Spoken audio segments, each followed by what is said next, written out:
The champagne was Ambassador Carol Whitfield's idea. "We're making history," she'd said somewhere around the third hour of their transit through the Veth corridor. "The Drakon and the Sarathi have been killing each other for 60 years. When we sit them down and end it, I want to celebrate properly." Deputy Ambassador Brett Holloway had smiled politely and gone back to his briefing files. That was 40 minutes ago. Now the briefing files were on the floor, and every light on the CSS Meridian was flashing red. "Contact. Bearing 27 Mark IV. Weapons lock confirmed." Captain Dan Mercer didn't need the ship's AI to tell him what he was looking at. The profile was already on his tactical screen. A Drakon Vengeance-class destroyer running hot, weapons charged, closing at combat speed. No hail, no warning, no pretense. Just a Drakon warship that had apparently decided the peace talks weren't going to happen. "Battle stations," Mercer said quietly. "Where are my defenses?" "Point defense online." Lieutenant Tara Simmons responded, fingers already moving across her console. "Automated screens are active. They're targeting our engine array, Captain. I'm reading a focused ion lance configuration, trying to leave us dead in space." "Of course they are." Mercer watched the incoming fire solutions on his display. The Drakon were good. The ion lance was a surgical weapon, precise enough to gut a ship's propulsion without destroying the hull. They didn't want to kill the ambassadors. They just wanted to strand them out here while the Drakon finished what they'd started with the Sarathi. The Meridian shuddered once, twice. The automated point defense system sang, a rapid percussion of interceptor fire filling the space between the two ships, eating the ion bolts before they reached the engine housing. "Defense is holding," Simmons reported. "But they're cycling their lance. They'll find a frequency our screens can't eat eventually." "How long?" 8 minutes. Maybe 10. Mercer pulled up the nav chart. His original course to the Peace Summit at Neutral Station Kira ran straight through open space, clean, fast, and completely exposed. The Drakon destroyer was faster than the Meridian in a straight line. Running wasn't an option, not in a straight line. His eyes moved across the chart. Past the Veth corridor. Past the debris field at Sector 9. Past the little cluster of survey markers that most captains ignored because there was nothing out there worth stopping for. He stopped. Stared. A small notation in faded survey text. Barely visible. The kind of thing you'd miss if you weren't looking for it. "Anomalous field. Explorer Core Survey 20T87. Navigation hazard. Details classified." Mercer had read that file once, years ago, as a junior officer doing archive research for a completely unrelated project. He'd read it the way you read something that doesn't quite make sense. Twice, slowly, with a growing feeling that the universe was stranger than anyone had told him. He'd never forgotten it.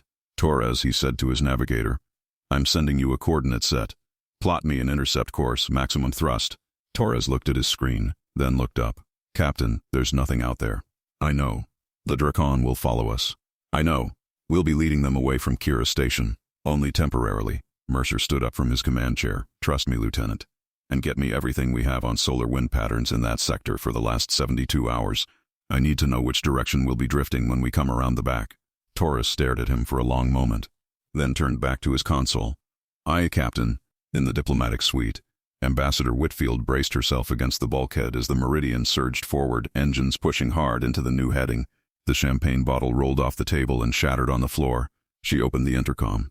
"Captain, what is happening?" "Change of plans, Ambassador. We're taking a scenic route. We're being shot at. Point defense is handling it." "For how long?" A brief pause. "Long enough. I need you and Deputy Ambassador Holloway strapped in. This is going to get interesting." Whitfield looked at Holloway. Holloway looked at the broken champagne bottle. "I'll get the harnesses," he said. On the Drakon destroyer Wrath of Keth, Commander Drasta watched the human diplomatic vessel change course with cold amusement. "They're running," his first officer said. "They're trying to." Drasta studied the new heading. Open space. Nothing out there. No stations. No fleet assets. No defensive positions. The human captain was panicking, making emotional decisions. "Maintain pursuit. Keep targeting their engines. We don't need to destroy them. We just need to make them late." Late was enough. By the time any human ship limped into Kira Station, the Drakon Third Fleet would have already crossed the Sarathi border. There would be nothing left to negotiate. No ceasefire worth having. Just a clean final victory that the humans and their insufferable sense of galactic justice couldn't take away. 60 years of war. 60 years of the Sarathi refusing to simply lose. That ended today. "Increase to attack speed," Drasta ordered. "Stay on them." 6 minutes, Simmons reported. "They're cycling faster. Point defense is compensating, but I'm seeing stress on the port interceptor grid." "Distance to coordinate?" Mercer asked. 4 minutes at current speed. "And the Drakon?" "Matching our course. Sitting right behind us." She paused. "Captain, I've been looking at where you're taking us. There's genuinely nothing out there. No gravity wells, no debris, no— There's something, Mercer said. It just doesn't show up on sensors. The bridge went quiet. Mercer pulled up the Explorer core file on the main display. Declassified now, had been for years, though almost nobody had bothered to read it. Survey Vessel CSS Pioneering Spirit. Explorer Core Mission 2287. Navigator's Log, Day 1. We have entered an anomalous region at coordinates attached. All electronic systems failed simultaneously upon crossing the field boundary. Engines, weapons, sensors, life support auxiliary, all dark. Primary life support on manual backup only. We are drifting. We do not know the extent of the field. We do not know how we exited FTL within it without catastrophic drive failure. We are, to put it simply, very lucky to be alive and very interested in getting out. Day 14. Field boundary crossed. Systems restoring. We have spent 2 weeks drifting at residual velocity, covering approximately 30,000 kilometers before exiting the field's influence. Analysis indicates the field is the remnant of a singularity, a collapsed gravity well whose exotic matter dispersal created a permanent zone of electromagnetic and quantum suppression. Nothing electronic functions within it. Nothing. We recommend classification and a navigation hazard marker. We also recommend nobody ever go in there again. Mercer had always appreciated the navigator's directness. 2 minutes, Torres reported. Coming up on the coordinate. On the tactical display, the Drakon destroyer was a constant shadow, matching every move, pressing hard, close enough now that the ion lance strikes were coming faster. The port interceptor grid flashed a warning. Captain, I see it.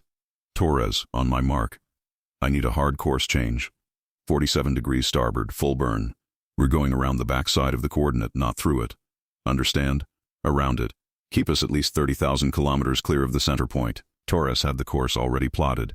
He'd been staring at it for the last 3 minutes, trying to understand what he was looking at. If I plot this right, he said slowly, the Drakon will go straight through it. Yes. Their momentum will carry them across the field in roughly 18 to 20 hours at current velocity, depending on their exact entry vector. Mercer watched the numbers count down, which means they'll be drifting and completely dead in space for the next 18 hours. Then they'll exit the far side and spend another 2 hours getting systems back online. That gives us enough time to get to Kira Station, complete the negotiations, and have the ceasefire signed before the Wrath of Keth can do anything about it. Mercer watched the coordinate marker approach on his display. His jaw was tight. His eyes were steady. 20 seconds, Torres. Commander Drosta watched the human ship accelerate. Still running, still panicking. They're changing course again. His tactical officer reported. Hard starboard, 47 degrees. Drosta frowned. The new heading made no sense. It curved away from Kira Station, added distance, bought the human ship nothing. Unless, match their course, he ordered. Sir, could this be some sort of trap? I said match their course. Stay on them. The Wrath of Keth swung hard to follow. Drosta leaned forward in his command chair, watching the human ship pull away along its new heading, curving, sweeping around some invisible point in space, and then straightening out on the far side, engines blazing, running hard back toward Kira Station. He opened his mouth to order pursuit. Every light on his bridge went out. Not dimmed, not flickered. Out. The hum of the ship, that constant, omnipresent vibration that every spacefarer stopped hearing after their first week aboard, simply stopped. Total silence. Total darkness. Emergency chemical lights kicked on immediately, casting the bridge in pale orange. Around him, Drosta could hear his crew calling out in the dark, stations unresponsive, consoles dead, engines silent, weapons offline, communications gone. Everything. All of it. Gone.